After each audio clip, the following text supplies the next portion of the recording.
want to tell a little story about what I've been doing. Maybe it's a big story.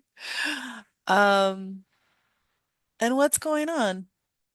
I have a few people that I check in with regularly, but sometimes it's nice to just kind of give like a grand reflection to yourself and really pull some things out of your experience to digest them, understand what's going on. I'll start with last year, I had a fantasy that I was trying to manifest that I would be traveling in the summer. I would leave Arizona. I would drive wherever and explore. And some nights I would camp. Some nights I would stay in an Airbnb. Some nights I would stay in a hotel and just adventure around. I did not make that happen last year. And I definitely had some stories about it. The primary one being, I need money. I need money. I need money. I need money. I need money. I need money. I need money. And money was pretty scarce for me last year. And I'm having an emotional day today, so it feels emotional just talking about it right now. That it was pretty scarce for me last year, and it was a big hardship. I'm not over it. I'm not out of it. I have a different relationship to it now, which is part of what I'm here to talk about. But it was rough.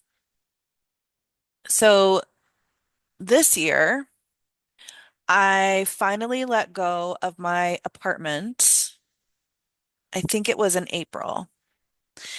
And I left before my lease was up. They said I could leave without an eviction on my record if I surrendered my keys, and then I would just need to pay down my balance for the rent that was left and the like move out costs if there were any. And I chose to do that. And the way that I did that, I I got into this practice, which I like to remind myself of. So I want to share it here. Around that time, so again in April 2025, where I was like, I do believe that what you seek is seeking you. I believe that. I believe that you are trying to reach something that exists somewhere in the multiverse, and that thing is trying to reach you as well. And I did this practice with coffee. And that's like my most profound, like consistent manifestation story of all time, which is really funny.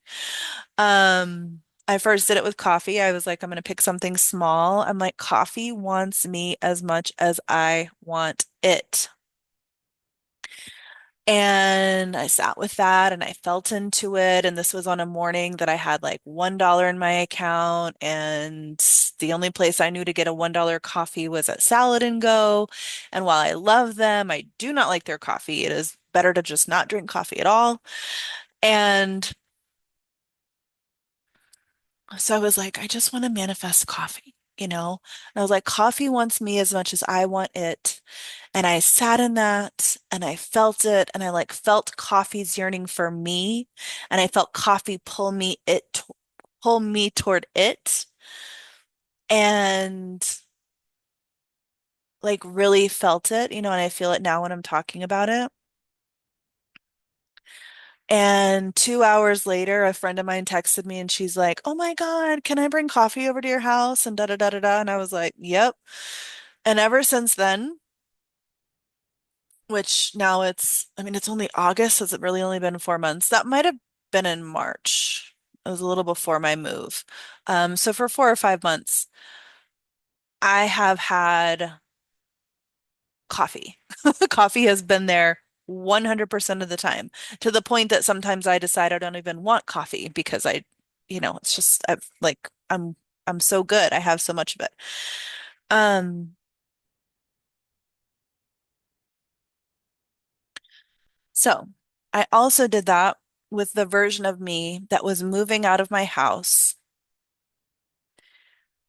and felt right about it, felt good about it. I can't remember what the other characteristics were at the time, but I had moved 4 times already in the prior 2.5 years.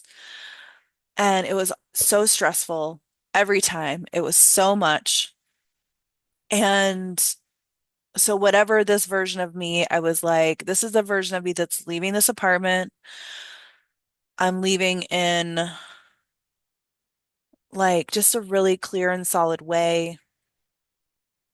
And I connected with that version of me. And then anytime I noticed, and then I kept connecting with it. Like when I would kind of spin out in my mind, I would like reconnect with that version of me. And whenever I had a story come up in me that contradicted that, I would do something to change that story or address that story. And those are like all the tools that I have in my programs and on my um, Patreon and things like that. But it was like quick, simple stuff. And I think it was 3 weeks later, I moved and I was that version of myself, 100%.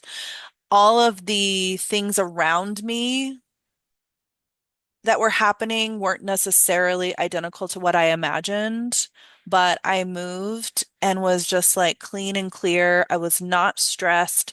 It was obviously physical labor. My friend came over. She's helped me with every one of these moves. She helped me again this fifth move, I think, in 2.5 years. And but it was just like easy. And I moved in with a friend of mine. And I stayed there. So that was in April, and I moved out in July. So I stayed there for 3 months, which is usually for me like the perfect amount of time to live with someone,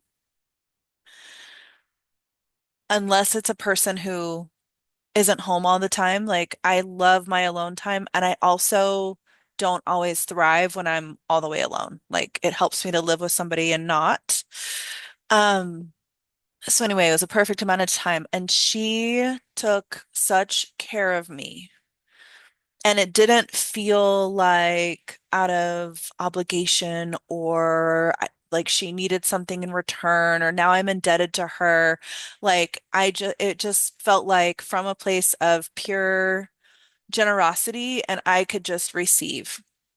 And when I say she took care of me, I mean she gave me a place to live for the time being because I was like, I want to leave. I want to leave Arizona. I need somewhere to like save up money, catch up on my bills. I did have a job at that point. Um, I had not been working for a while because I was trying to work on my business. And then I got a job as a stretch therapist. So I was doing that part-time and I was making about $1,000 a month or something. And trying to catch up on my bills, my car payment's 500 bucks. Like, it helped that. And also it was just not a long-term solution, but it was a temporary band-aid that really helped. And then, like I said, she let me stay there without having to pay for it. She also bought food. I contributed as well. Again, I didn't have a lot coming in, so my contributions were minimal. But I don't like to be in 100% taking. That doesn't feel good to me. But I deeply, deeply received and gave when I could here and there.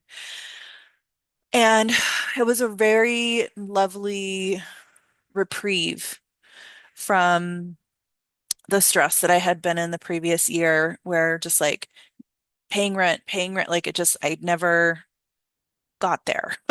I like couldn't do it myself for the whole year.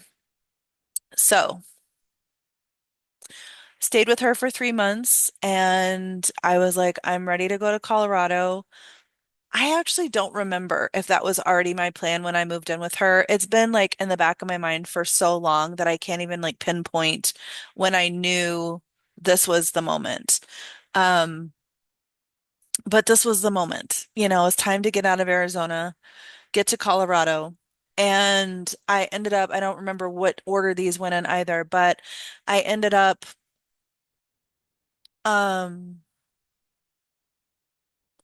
getting so this is non-paid, not a promotion, but if anybody wants to travel the world or travel a state or travel the country and not have to pay for a place to stay, I am recommending this. So I signed up with Trusted House Sitters, that's the main one, and also Mind My House. These are just .com.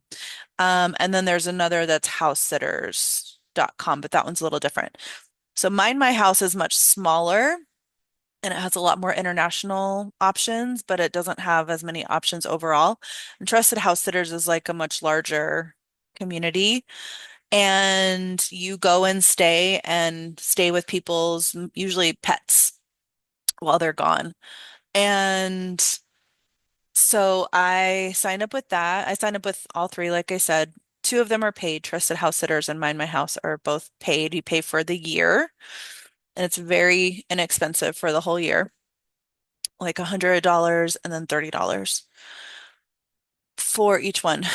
Um, so I paid for those and I started looking I also signed up for woofing, WWOOF dot, I think USA.com or whatever if you want to do United States. But that's where you can do organic farming. But I also knew that I wanted, like, you go and volunteer on people's organic farms. And I knew I wanted to make some money. So that was an option, and I would love to do that. I mean, I'm still signed up with them, so I might do it at some point soon. But um, I knew I wanted to build up some money so I could have a place to live that's mine that I could choose. So I also wanted a remote job that would get me to Colorado. And again, the timeline's fuzzy on these, but basically I got a 3-week house sitting gig in Denver that started July 20th, 2025. And I got a remote loan specialist job 3 weeks before I left, maybe 4 weeks before I left. So I was able to work that in Arizona, accrue some money, and then it was my intention to do it when I got to Colorado. So did all of that. The house sitting gig was starting on a Sunday.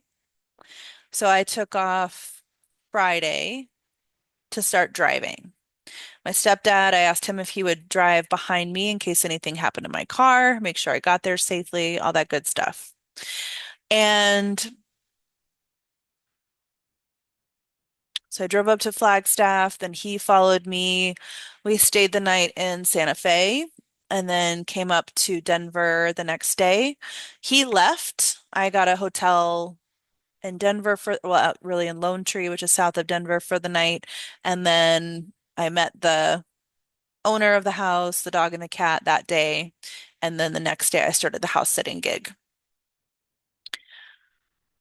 Then, since then, I have been doing house sitting. It's only been a month, but this is my fourth that I'm doing right now. So I've been traveling just like I wanted to last year, all around Colorado, because this is where I'm interested in hanging out. All different parts of the state.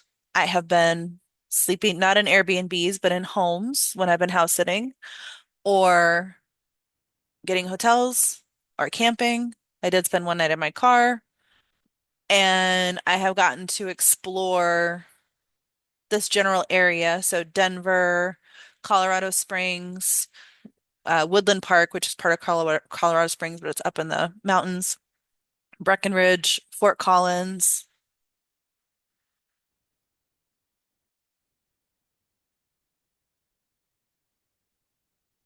Where else have I been? I feel like I've been more places. I've done like day trips places. Boulder. Boulder is something special for me. So I'm actually living out the dream that I had last year, just without having like all the money up front to make it a reality. So this is part one of what I've been doing, and I'm gonna come back for part two.